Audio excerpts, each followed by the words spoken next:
जाड़े में गर्मा गर्म खाना मिल जाए और इस बुढ़ापे में क्या चाहिए हमें। बहू की तारीफ तो फट से कर देते हो। पिछले 35 सालों से तो मैं भी तुम्हें खिला रही हूँ, मेरी तारीफ तो कभी नहीं की। और बहू को आए अभी 1 साल नहीं हुआ और उसकी तारीफ के पुल बांधे जा रहे हो।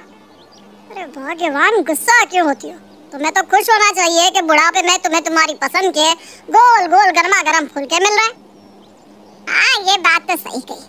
गोल गोल फूले फूले फुलके ही पसंद है मुझे, जो कि बहू के आने के बाद ही खाने को मिल रहा है। वरना जिंदगी भर मैंने दूसरों के लिए ही खाना बनाया है और दूसरों को ही गर्मा गर्म फुलके खिलाए हैं। खुद तो हमेशा बासी और ठंडी रोटी ही नसीब हुई है। इतनी ही मनीष ईशा को आवाज देते हुए कहता है, ईशा यार, आज कुछ अलग सब्जी बनाओ ना। रोज रोज आलू खाकर मन ही भर गया है। झाड़े में तो सब्जियों का ही मजा है।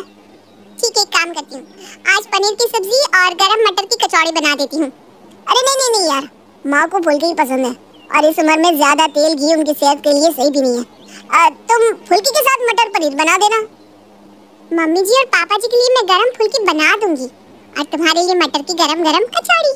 नहीं नहीं, रहने दो, तुम अकेले कितना काम करोगी, बहुत मेहनत हो जाएगी। ऐसा कुछ नहीं है, मैं आराम से सब कुछ बना दूंगी। मैं इतना भी नहीं कर सकती क्या अपने पति के लिए? तो बेकार है मेरा जीवन। आज दोपहर में खाने को यही मिलेगा, तुम दुकान से घर जल्दी चले आना। सुनकर ही मुंह में पानी आने लगा है, अब तो घर जल्दी आना ही पड़ेगा। मनीष नहाकर नाश्ता करके दुकान चला जाता है। इधर ईशा रसोई में दोपहर का खाना बनाने लग जाती है। ईशा को सबके लिए खाना बनाना बहुत पसंद है। आज तो खाना खाकर सब खुश हो जाएंगे, उंगलियां चाट चाट कर खाएंगे। दोपहर होते ही मनीष दुकान से घर आता है और ईशा सबके लिए खाना परोसती है। बहू, सब्जी की महक तो बहुत अच्छी आ रही है। कचौड़ी देखकर पिंकी कहती है, मैं तला भुना खाना नहीं खाने वाली। तू क्या चाहती है, मैं हार्ट अटैक से मर जाऊं? अरे नहीं नहीं मम्मी जी, ये तो मैंने मनीष के लिए बनाया है, आपके लिए तो गरम फुलके सेक कर ला रही हूँ। कचौड़ी देखकर अशोक के मुंह से पानी आने लगता है। अब बहू, मैं तो कचौड़ी ही खा लूंगा, तू इतनी मेहनत मत कर। हाँ, तुम तो कहोगे ही, कचौड़ी देखकर रहा नहीं जा रहा होगा ना। अरे काम खाओ ये सब इस उम्र में, मुझे क्या है, बीमार पड़ोगे तो तुम पड़ोगे। अरे खाने तो दो शांति से भाग्यवान। मनीष हंसने लगता है और दोनों बाप बेटे चटकारे ले लेकर कचौड़ियाँ खाने लगते हैं। ईशा पिंकी के लिए गरम फुलके सेक कर उसे देती है। तभी अशोक के घर की बेल बजती है। ईशा दरवाजा खोलती है और देखती है कि गेट पर पड़ोस की एक औरत उर्मिला हाथों में मिठाई का डिब्बा लिए खड़ी है। बहू, पिंकी कहाँ है? आइए ना आंटी जी अंदर, मम्मी जी खाना खा रही हैं।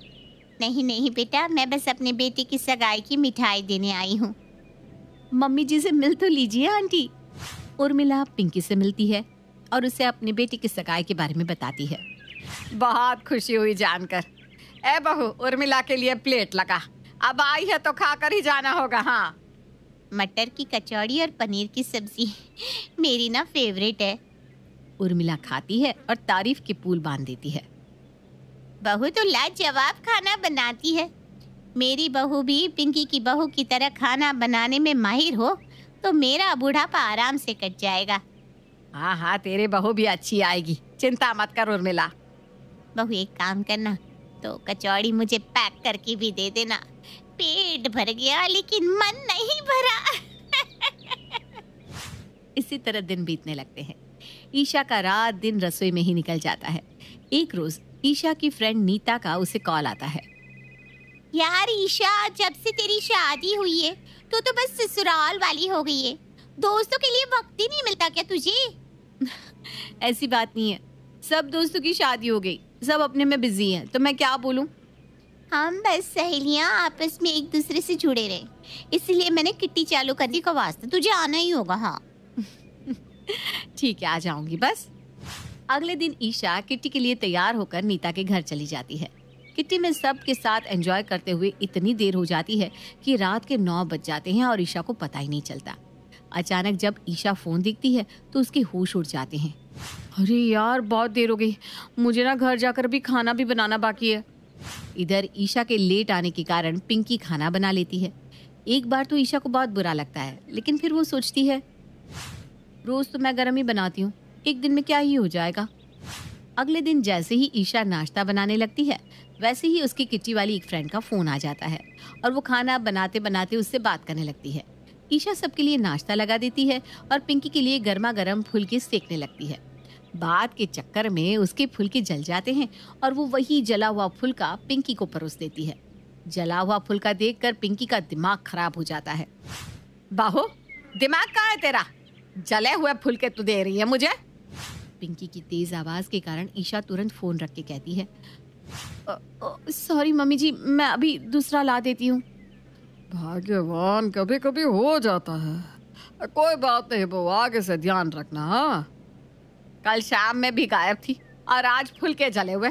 मुझे गर्मा गर्म गोल गोल फुलके ही पसंद है। फिर भी ईशा हड़बड़ाती हुई रसोई में जाती है और जल्दी जल्दी फुलके सेकती है और पिंकी को ले जाकर देती है।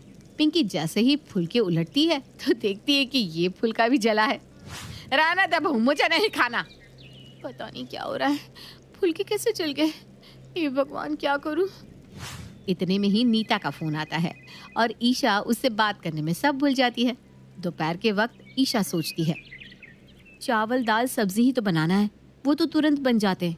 किट्टी ग्रुप में कॉल करती हूँ और बात करते करते खाना भी बना लूंगी।